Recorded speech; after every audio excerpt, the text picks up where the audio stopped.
मैं गुजारिश करूंगा नावेद भाई से कि वो यहाँ तशरीफ लाएं, और जाहिर बात है इनको बुलाने के लिए भी मैं कोई लफ्ज बिल्कुल बिला वजह बेकार नहीं करूंगा, क्योंकि इनके पास बहुत खूबसूरत लफ्ज पहले से मौजूद हैं। और सबसे बड़ी बात यह है कि एक अच्छे कलमकार ही नहीं है, एक अच्छे पत्रकार ही नहीं है, एक अच्छे इंसान है, इसलिए इन्हें एक अच्छा पत्रकार कहा जाता है। क्योंकि आज तो हर दूसरा आदमी पत्रकार है, लेकिन वो दलाल है या पत्रकार है ये तय करना मुश्किल है। लेकिन नावेद शिको के लिए ये तय करना आसान है कि ये इंसान अच्छे हैं, तो ये जो कुछ भी होंगे वो अच्छे होंगे। बहुत बहुत शुक्रिया अभी भाई। मैं डायस पे बैठे हुए लोगों का कोई शुक्रिया अदा नहीं करूंगा, मैं शुक्रिया सामने बैठी हुई जनता है। तो हम हैं, अगर वो है तो ये है। मैं यहाँ इस प्रोग्राम में आया और मुझे लग रहा है कि मैं बहुत बड़ा एक इनाम, एक बहुत बड़ी नेमत लेकर जा रहा हूँ। एक वाक्य, एक सेंटेंस, एक जुमला वफा अब्बास साहब का कि काश हम सब धोबी हो जाए, काश हम सब कुशल धोबी हो जाए और अपने दिलों का मैल साफ करने का हुनर हमें आ जाए। ये अल्फाज मैं समझता हूं कि एक बहुत कीमती है और बहुत बड़ा इनाम है और वाकई दिल को झंझोड़ देने वाला है कि हम हर इंसान अगर एक कुशल धोबी हो जाए और दिलों से मैल निकाल ले तो हर आदमी फरिश्ता हो सकता है। ये इबादतों का महीना चल रहा है, रमजान, माह रमजान चल रहा है।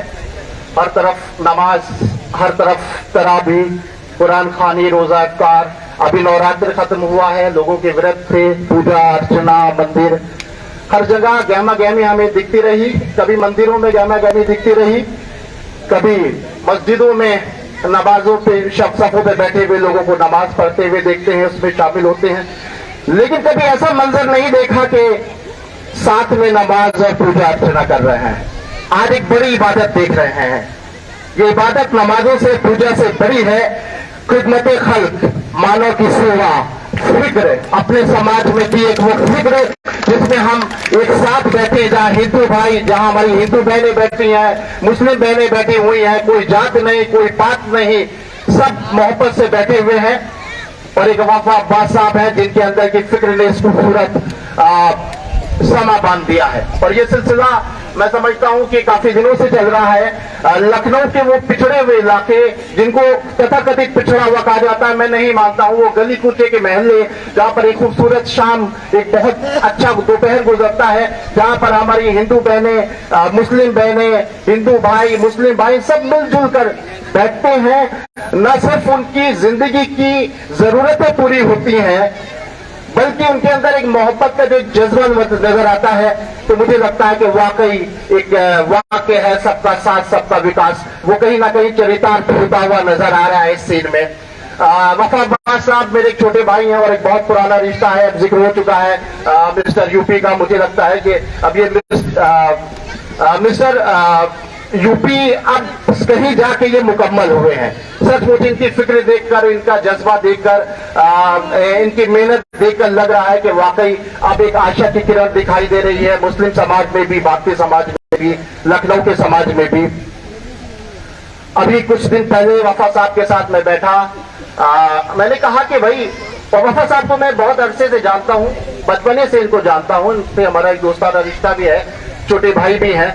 इन्होंने बड़े जमीनी मेहनत करके अपना एक कारोबार स्टैब्लिश किया और बिना किसी की मदद के, बिना किसी पॉलिटिकल सपोर्ट के, बिना किसी रिश्तेदारों के सपोर्ट के, बिना किसी दोस्त के सपोर्ट के, खुद पसीना बहाकर अपना एक बिजनेस स्टैब्लिश किया। और उसके बाद इनकी मसरूफियत का भी मैंने मंजर देखा है कि सचमुच इनको सांस लेने की कहावत है, लेकिन सचमुच इतनी मसरूफियत रही कि सांस लेने की फुर्सत नहीं।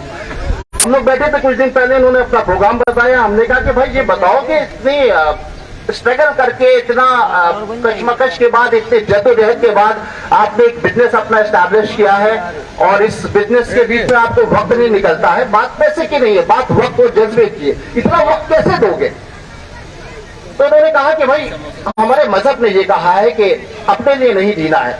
हमारी भारतीय संस्कृति ने हमें बताया है कि हमें अपने लिए नहीं जीना है, हमें बताया है कि हमें अपने लिए नहीं जीना है। हमारी तरबियत, हमारे वालिदैन ने, हमारे बड़ों ने बताया है कि हमें अपने लिए नहीं जीना है, अपने समाज के लिए, अपने शहर के साथियों के लिए, अपने मानव सेवा के लिए हमें करना है। तभी हमारी यही इबादत है और मुझे लगता है कि ये सबसे बड़ी इबादत है हर मजहब में। तो ये सब जब वो कह रहे थे, उसमें जब उन्होंने वालिदैन की बात की, संस्कृति की बात की, उसके बाद एक नाम इन्होंने लिया कि माननीय सांसद राजनाथ। तो मुझे बड़ा अजीब इसलिए लगा क्योंकि नेताओं के बारे में, सियासत के बारे में लोगों की बहुत अच्छी राय नहीं है। हमें इस तरह के नेता, इस तरह के जनप्रतिनिधि नजर बहुत जल्दी नहीं आते हैं।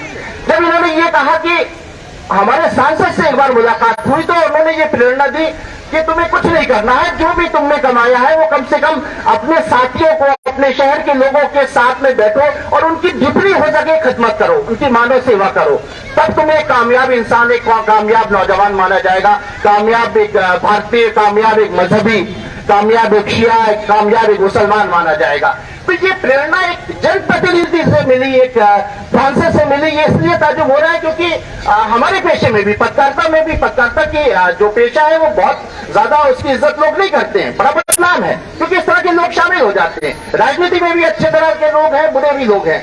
तो जब ये राजनाथ जी की बात सुनी और सुना कि उनकी प्रेरणा से ये इतना अच्छा काम जो निस्वार्थ है, जिसमें कोई खुदगर्जी नहीं है, तो मुझे लगा सचमुच कोई है ऐसा नेता जिसको कम से कम हम लोग के विश्वास से एक संसद भेजा, रक्षा मंत्री बनाया, तो एक दिल में जगह हुई।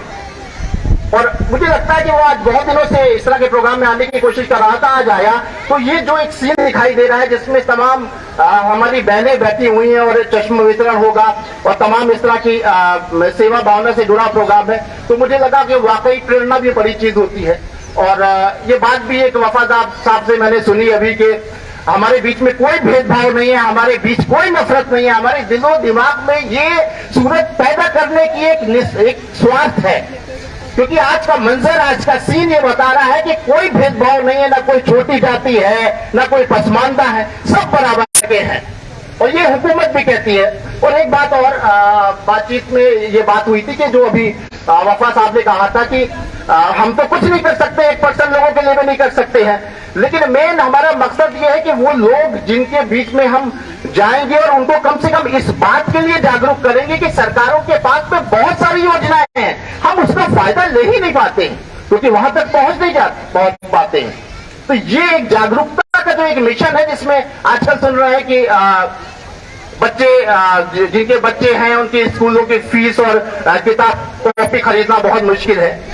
लेकिन इस मुश्किल की बात तो सब कर रहे हैं, लेकिन कोई ये नहीं जानता कि सरकार उन बच्चों को कि फ्री उसकी फीस देने के लिए तैयार है, हमें मालूम ही नहीं है। आईटी, राइट टू एजुकेशन के तहत किसी भी स्कूल में आप हैं और आपको अपने बच्चे की फीस देने के लिए आपके पास पैसे की कमी आ गई, तो आरटी के तहत आप उस प्रबंधक को, उस स्कूल को बताएंगे, वो फॉर्म भरा जाएगा और सरकार उसका पैसा देगी। लेकिन मेन चीज ये कि हमें पता नहीं, हमें बेदारी की जरूरत है, हमें जागरूकता की जरूरत है। और इस तरह का जो प्रोग्राम है, सूरज जैदी साहब बैठे हुए हैं जो राज्य मंत्री का दर्जा और भाजपा से ताल्लुक रखते हैं, समाज सेवी वफा बादशाह, वो तमाम लोग जो बैठे हुए हैं, उन्होंने कम से कम हमको एक टॉपिक हुई कि हम हर जगह जाके जनता के बीच में सरकार की उन योजनाओं के बारे में बताएंगे जिससे हम वाकिफ नहीं है। इसलिए ये तमाम चीजें जो है वाकई आज के प्रोग्राम की खूबसूरती है और मुझे फक्र है कि मुझे आज इस प्रोग्राम में यहाँ डायस पर आने का मौका मिला। शुक्रिया, आदाब।